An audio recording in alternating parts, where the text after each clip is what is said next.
आपले अण्णा या यूट्यूब चॅनलवर आपणा सर्वांचं स्वागत. आपणा सर्वांना नमस्कार.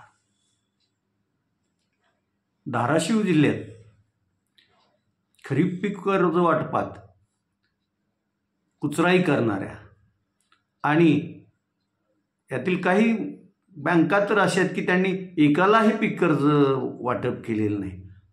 त्यामुळं काही दिवसापूर्वी झालेल्या जिल्हा नियोजन मंडळाच्या बैठकीत अशा बँकांवर तातडीनं पोलीस कारवाईच करा अशी मागणी झाली होती.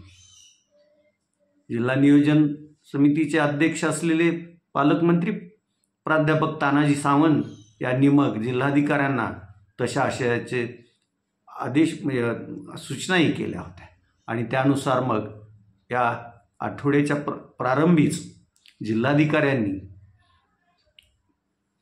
सहकार विभागाला अशा बँकांचा हे घेऊन त्यांच्यावर तातडीनं पोलीस स्थानकात गुन्हे नोंदवा असे आदेशित केले होते. त्यानुसार जिल्ह्यातील 8 बँका आणि त्यांच्या शाखाधिकाऱ्यावर पोलीस ठाण्यात गुन्हे नोंद झाले आहेत. त्यात धाराशिव शहरातील 7 बँका असून 1 बँक कळंब शहरातील आहे. धाराशिव शहरातील ज्या या बँका आहेत त्यात Bandhan bank, DCB, IDFC, IndusInd, Kotak Mahindra आणि पूर्वीची अलाहाबाद आणि आत्ताची इंडियन बँक अशा 7 शाखा असून यांच्यावर धाराशिव शहरातील आनंदनगर पोलीस स्थानकात गुन्हे नोंद करण्यात. तर बँक ऑफ महाराष्ट्राच्या शाखाधिकाऱ्यावर कळंब शहर पोलीस स्थानकात गुन्हा दाखल झाला आहे. या संदर्भात लागलीच कालपासून शहरातील आनंदनगर पोलीस स्टेशननं बँकात जाऊन शाखाधिकाऱ्यांची चौकशी करण्यास प्रारंभ केला आहे. काल सकाळी 11:30च्या दरम्यान शहरातील जिजाऊ चौक ते सेंट्रल बिल्डिंग दरम्यानच्या DIC रोडवरील इंडियन बँकेचे शाखाधिकारी स्वामी यांची आनंदनगर पोलीस स्टेशनमधील पोलिसांनी चौकशी केली आहे. जिल्ह्याचे पालकमंत्री तथा राज्याचे आरोग्यमंत्री असलेले प्राध्यापक तानाजीराव सावंत हे कधी काय बोलतील याचा कोणाला नाही.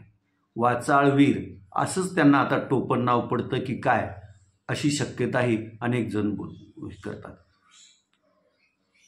काल गुरुवारी ते परांडा भूम वाशी या त्यांच्या विधानसभा मतदारसंघात जनतेशी संवाद साधण्यासाठी दौऱ्यावर आले होते. तर त्या अगोदरच्या 1-2 दिवस अगोदर त्यांनी पुणे येथे आपल्या मतदारसंघातील जनतेशी संवादही साधला होता.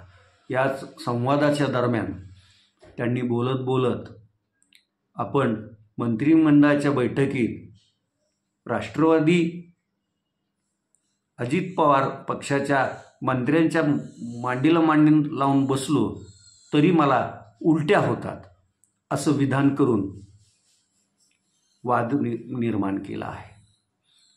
त्यांनी मला काँग्रेस आणि राष्ट्रवादीची तशी ॲलर्जीच आहे. मी लहानपणापासून शिवसेनेचा विचार घेऊन काम करत आलेला माणूस आहे असंही नोंदवलं. पण आपण राज्याचे कॅबिनेट मंत्री आहोत.